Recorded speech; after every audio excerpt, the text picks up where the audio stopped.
आप देख रहे हैं वाल्मीकि रामायण भाग 1 एपिसोड 2 सारांश। पिछले एपिसोड में हमने देखा था कि वाल्मीकि रामायण में 24,000 श्लोक हैं। इनको पढ़ते पढ़ते ऐसा न हो कि कहानी आगे चली गई और हम पहले क्या हुआ था वही भूल गए, और इसीलिए वाल्मीकि जी ने शुरुआत में ही कहानी का सारांश दिया है, जो उनके और नारद जी के बीच एक संभाषण के रूप में है। पहले ही सर्ग के दूसरे श्लोक में वाल्मीकि जी पूछते हैं, कोन्वस्मिन् सांप्रतम लोके गुणवान कश्च वीर्यवान धर्मज्ञश्च कृतज्ञश्च सत्यवाक्यो दृढ़व्रतः। इस समय संसार में गुणवान, वीर्यवान, सत्यवादी, धर्म को जानने वाला, उपकार मानने वाला तथा दृढ़ प्रतिज्ञा करने वाला कौन है? वाल्मीकि जी ने सांप्रतम शब्द का प्रयोग किया है, जिसका अर्थ है इस समय। वे एक समकालीन व्यक्ति के बारे में पूछ रहे हैं।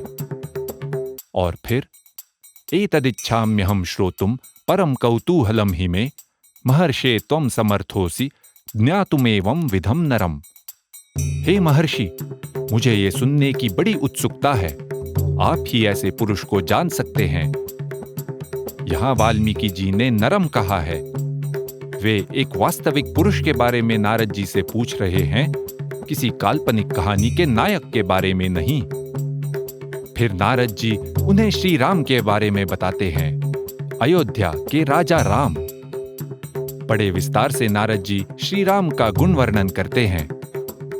वाल्मीकि जी जिन गुणों की खोज में थे, वे सब तो श्री राम में थे ही, और उनके अतिरिक्त नारद जी ने अन्य कई गुण बताए।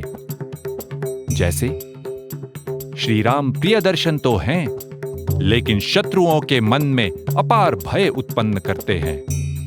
भव्य मस्तक, चौड़ी छाती, लंबी भुजाएं और तेजस्वी कांति, ऐसे होते हुए वे शास्त्रों का भी ज्ञान रखते हैं। वे अच्छे विचार और उदार हृदय वाले हैं, और धनुर्विद्या में तो परम निपुण हैं। बातचीत करने की कला को जानने के कारण वे प्रजा में बहुत लोकप्रिय हैं, और वे प्रजा के हित के बारे में सदा सतर्क रहते हैं। नारद जी आगे चलकर बताते हैं कि वास्तव में श्री राम से किसी की तुलना हो ही नहीं सकती।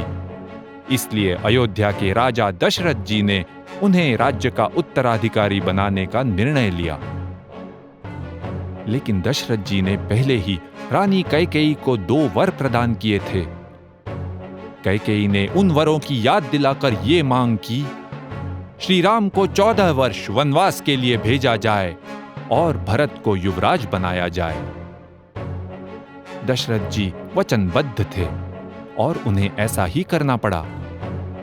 सीता जी और लक्ष्मण जी भी श्री राम के साथ वन में गए। इधर अयोध्या में भरत ने राज्य स्वीकार न करके श्री राम का ही अधिकार मानकर राज्य चलाया। वनवास के 14 वर्ष समाप्त होने वाले थे, तभी रावण ने सीता जी का अपहरण किया। श्री राम ने हनुमान जी और सारी वानर सेना की सहायता से लंका पर आक्रमण किया। घनघोर युद्ध में रावण पराजित हुआ और मारा गया। इस प्रकार नारद जी ने कहानी का सारांश और श्री राम के श्रेष्ठ गुणों का परिचय दिया है। यह हमारे लिए बहुत उपयुक्त है, क्योंकि हम उस पीढ़ी के हैं जिन्हें 10 पन्ने की पावर पॉइंट प्रेजेंटेशन के पहले भी एक समरी स्लाइड देखने की आदत है। इस सारांश के बाद विस्तार में कहानी शुरू होती है, जिसे हम देखेंगे अगले एपिसोड में, अयोध्या से। इति ह आस, ऐसा ही हुआ था।